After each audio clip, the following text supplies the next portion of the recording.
Parallèlement au Ilchot Teshuvah que nous faisons depuis plusieurs jours, nous allons commencer aujourd'hui les Ilchot Avodah Zarah. Vous savez que, en fin de compte, pour arriver à faire Teshuvah convenablement, il faut d'abord commencer par trouver l'origine de la faute. Or, l'origine de toutes les fautes, c'est l'idolâtrie.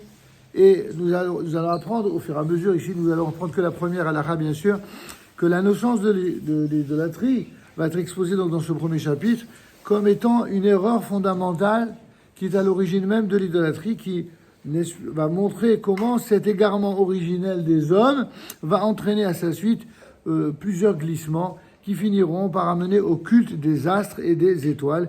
C'est dans ce contexte précis que germa la fameuse idée monothéiste dans l'esprit d'Abraham, et qu'un peuple craignant Dieu unique naquit, apte à recevoir la parole de Dieu. Ce chapitre va montrer la centralité du combat contre l'idolâtrie et va dessiner les enjeux et aussi raconter l'histoire de cette lutte dont les Juifs sont les héritiers.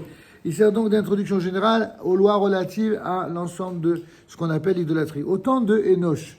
Qu'est-ce que c'est le Hénoch? Vous savez que Hénoch, c'était le fils de Chet et le petit-fils de Adam Arishon.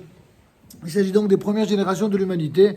Au temps d'Hénoch, des hommes, n'est-ce pas, commirent une grande erreur de raisonnement, bien sûr, et même les sages de cette génération faillirent à penser de façon juste. Hénoch lui-même fit partie des errants. Telle fut leur erreur.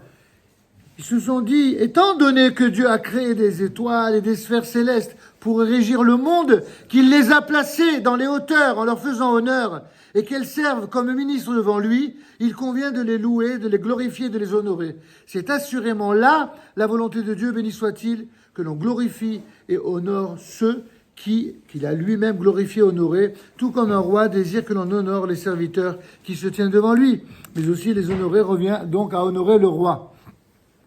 Quand cette idée leur fut venue à l'esprit, ils se mirent à bâtir des temples en l'honneur des astres et à leur offrir des sacrifices, à louer ces astres, les glorifier en parole et à se prosterner devant eux dans leur idée erronée.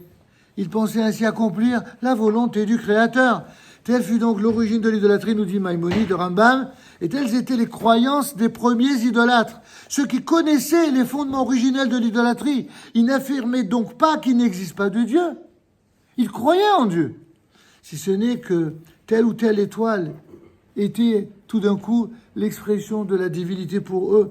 Ils reconnaissaient Dieu tout en vouant un culte aux astres. C'est pour ça qu'on les appelle Ovdei Kochavim, ou ceux qui servent les Kochavim, c'est-à-dire les astres et les étoiles, ou Mazalot, les étoiles et les astres. Et c'est ce que dit le prophète Jérémie. Qui ne te craindrait, ô roi des nations? Car cette crainte, elle t'est due assurément parmi tous les sages des nations. Et dans tous les royaumes, nul n'est semblable à toi. Mais à une seule chose, ils font preuve de déraison et de sottise. Leur vaine doctrine ne se résume qu'à leur idole faite de bois. Autrement dit, tous savent que Dieu est le seul Dieu, mais leur erreur et leur folie consistent à penser que ces cultes vains représentent ta volonté. Donc l'idolâtrie, quand est-ce qu'elle commence?